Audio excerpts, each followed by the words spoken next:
الحمد لله الذي صير الدين مراتب ودرجات وجعل للعلم به أصولا ومهمات وأشهد أن لا إله إلا الله حقا وأشهد أن محمدا عبده ورسوله صدقا اللهم صل على محمد وعلى آل محمد كما صليت على إبراهيم وعلى آل إبراهيم إنك حميد مجيد وبارك على محمد وعلى آل محمد كما باركت على إبراهيم وعلى آل إبراهيم إنك حميد مجيد أما بعد.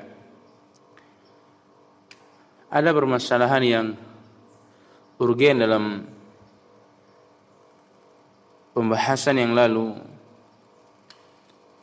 di mana banyak orang yang mengatakan Allah Subhanahu wa taala di mana-mana. Atau bahkan ada orang yang mengatakan Allah di atas arsy, akan tapi dia enggak paham hakikatnya. Maka terasa penting kita memahami pembahasan kali ini. Bila ada yang bertanya, di manakah Allah Subhanahu wa taala? Maka katakanlah Allah Subhanahu wa taala di atas arsy-Nya. Kenapa? Karena Allah Subhanahu wa taala yang mengatakan demikian. Kalau Allah Subhanahu wa taala yang sudah memberitakan tentang dirinya dalam Al-Qur'an, maka kewajiban kita beriman. Bukan mendebat dalil. Sebagaimana sebagian orang mengatakan, berarti kalau Allah di atas arsy, Allah punya tempat. Ini melawan dalil. Inilah pernyataan yang melawan dalil. Sementara kewajiban kita kepada dalil beriman. Beriman kepada Al-Quran. Allah SWT berfirman, Ar-Rahmanu 'alal arsy istawa. Ar-Rahman itu Allah SWT itu beristiwa di atas arsy-Nya. Allah SWT Ar-Rahman beristiwa di atas arsy-Nya. Dan arsy ini merupakan makhluk Allah SWT yang paling besar. Ya, makhluk juga arsy itu. Ya, makhluk di antara makhluk Allah SWT yang paling besar itu adalah arsy. Baik, kita umpama di dunia ini, berapa umur kita? Berapa besar kita? Kita enggak ada besarnya sama sekali, kecil sekali di hadapan Allah SWT. Kita bandingkan diri kita. Ada berapa juta, ada berapa miliar manusia di permukaan bumi ini. Siapa yang paling besar di antara mereka? Kalau dilihat dari bumi, karena bumi ini bulat.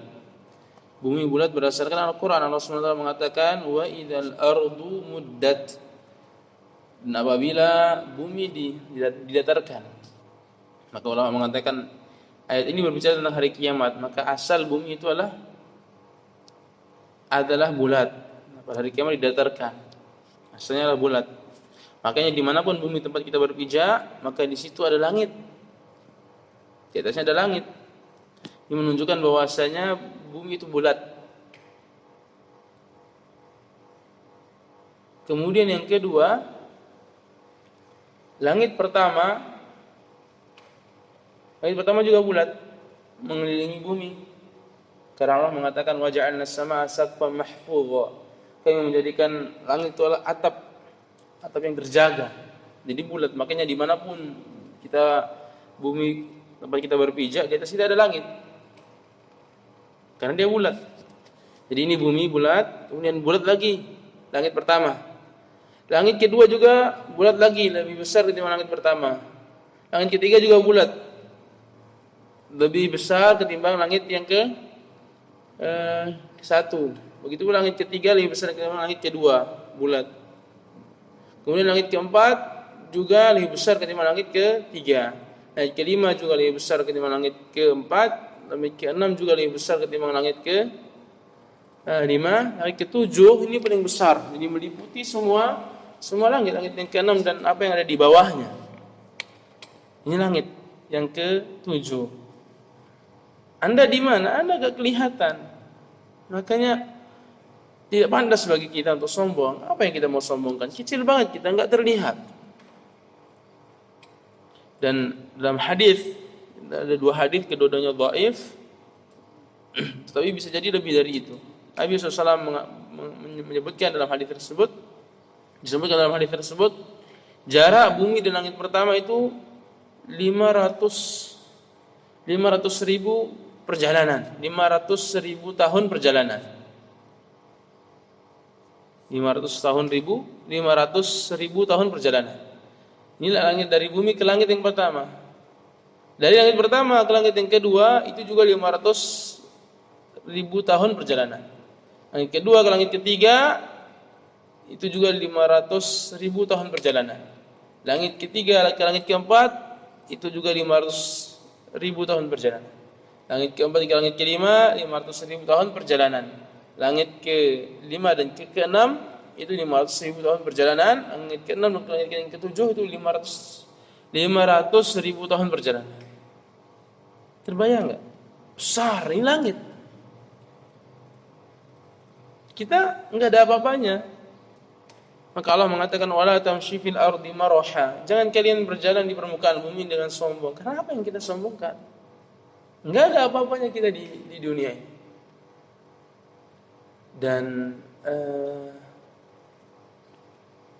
Dan ikhwati fillah azakumullah, di atas langit ini ada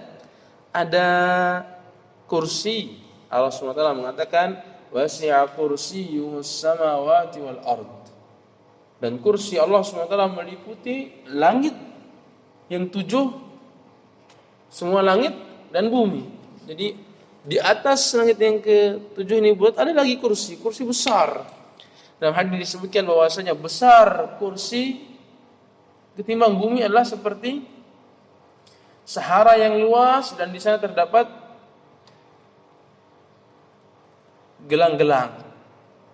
Jadi langit yang 7 itu seperti 7 gelang, sementara kursi Allah SWT itu seperti Sahara yang luas, alangkah besarnya. Dan di atas kursi ada arash. Dan Nabi SAW menyebutkan dalam hadis, arash ketimbang kursi itu seperti Sahara yang luas dan di sana terdapat gelang. Jadi kursi yang besar tadi sekarang seperti gelang. Dan arash ini seperti Sahara yang luas. Dan Allah SWT di atas arash. Ini agungnya Allah SWT. Dan tidak ada sesuatu di atas Allah SWT sebagaimana yang disangka oleh sebagian orang. Hal ini disebutkan oleh Syekh Sa'id Ruslan hafizahullah ta'ala seperti itu. Dan tidak boleh orang mengatakan bagaimana Allah di atas arash, bagaimana istiwanya Allah di atas arash. Ini tidak boleh. Ini pertanyaan yang tidak dibenarkan oleh agama. Kalau ada orang mengatakan berarti kalian menyamakan Allah SWT dengan sesuatu dong. Ini pertanyaan menentang dalil. Cukup bagi kita beriman kepada dalil dan tidak perlu mempertanyakannya. Karena kewajiban kita beriman. Fa ammal ladzina fi qulubihim zaygun fayattabi'una ma tashabaha minhu ibtigha'a al-fitnah wa ibtigha'a ta'wili. Adapun orang-orang yang condong hatinya kepada kesesatan, mereka mencari-cari ayat-ayat yang mutasyabihat. Mereka pura-pura mencari takwilnya, mencari-cari fitnah dengan hal tersebut. Waliyadzubillah. Inilah akidah Ahlus Sunnah wal Jamaah. Cukuplah dalil bagi kita. Dan ada pun orang-orang yang membenci dalil, waliyadzubillah, semoga Allah SWT memberikan hidayah kepada mereka. Wassallallahu ala nabiyyina Muhammad wa ala alihi wa sahbihi wasallam. Alhamdulillahi rabbil alamin. Rabu 24 Juni 2020. Akhukum Irham Abisona. Nah.